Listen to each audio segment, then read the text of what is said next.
Okey, Assalamualaikum. Saya Muhammad Nur Irwan bin Muhammad Nur Syam dari Brunei Darussalam, rangkaian Alfian.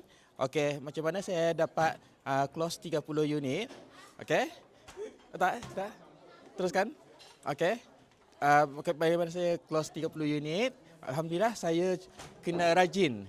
Tak peduli apa pun kita kena rajin.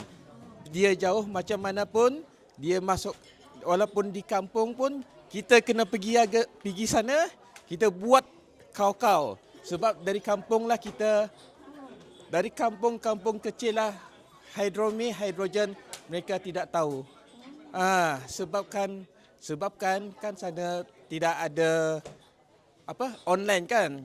Kebanyakannya susah mau kenal dengan TikTok apa semua.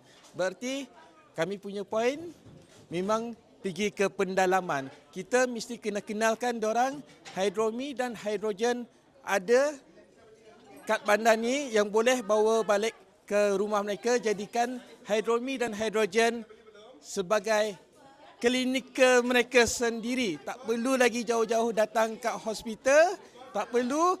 Jadi di rumahlah dorang akan membuat sendiri terapi sendiri dengan gunakan hidromi dan hidrogen. Testimoni. Sampai. Banyak orang dapat kesan yang betul. Alhamdulillah. Contoh satu dua. Contoh daripada kampung, dia ada masalah lutut. Masalah lutut dia cuma pakai sekali dalam waktu 2 jam. Lepas waktu 2 jam kan dia tidur tak boleh tidur sebab batuk. Pakai 2 jam, malam tidur lena, esok dah telefon saya, ambil wang sekarang, beli hydrogen inhaler. Lepas tu hantar kad saya. Close. Macam tu je.